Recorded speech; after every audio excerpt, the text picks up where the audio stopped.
Governor Dan McKee signing two bills into law today targeting gun violence. One of these bills aims to keep guns out of the hands of some people. The other bans guns from school grounds. 12 News reporter Anita Buffoni is live at the State House with the details on why officials say these bills will help keep Rhode Island safe and why a Second Amendment group argues these new laws could actually increase violence. Anita? Hi, Kim and Brian. Well, Second Amendment advocates think that these bills will tie the hands of law-abiding Rhode Islanders while making it difficult to teach gun safety. But Democrats here on Smith Hill think that these are common sense measures, pointing to recent shootings both locally and nationwide as to why these bills are necessary. Two additional gun safety bills are now on the books in the Ocean State. The first bill would create a statewide ban on straw purchases of guns. That's where someone buys a gun and gives it or sells it to someone who can't legally get a firearm on their own. The second bill would ban people except school security and retired law enforcement from bringing guns on school grounds. Rhode Island's Attorney General says it's recent events across the country that is proof these bills are necessary. It is a slow and steady drip of violence that repeats itself over and over and over again. Governor Dan McKee hoping it doesn't stop here. I hope that in the next session, the General Assembly will act on additional legislation to continue to move this issue forward.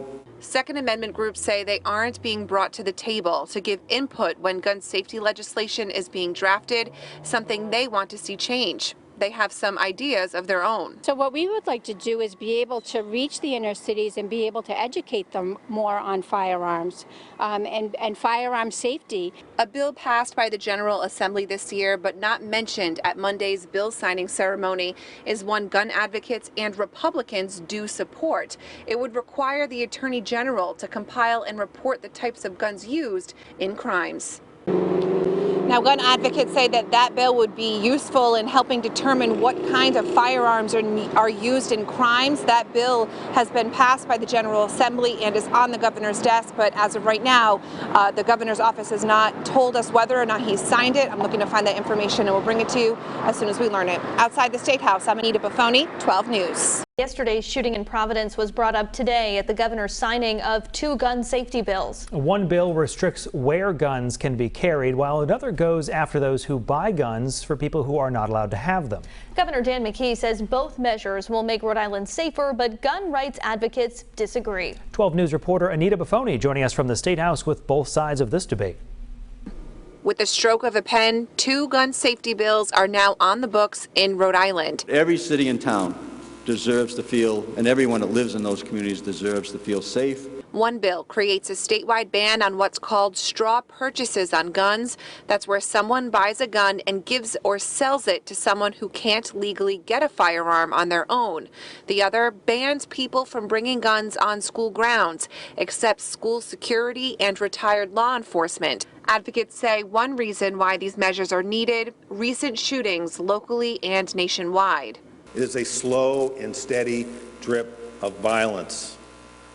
And it is only through steps like this that we can begin to address that violence. But Second Amendment advocates don't see it that way. Are we now opening the door for a tragedy to happen because now you're making schools less safe by announcing that there'll be less people on the school grounds potentially that could, stop a school shooting? Brenda Jacob with the Rhode Island Revolver and Rifle Association says she wants the legislature to bring Second Amendment advocates to the table when laws are written to prevent loopholes and not to tie the hands of law-abiding Rhode Islanders. We do have plans that, would make Rhode Island safer. That was Anita Buffoni reporting. Absent today was a mention of a bill passed by the General Assembly that Second Amendment advocates support, involving the reporting of cases with firearms.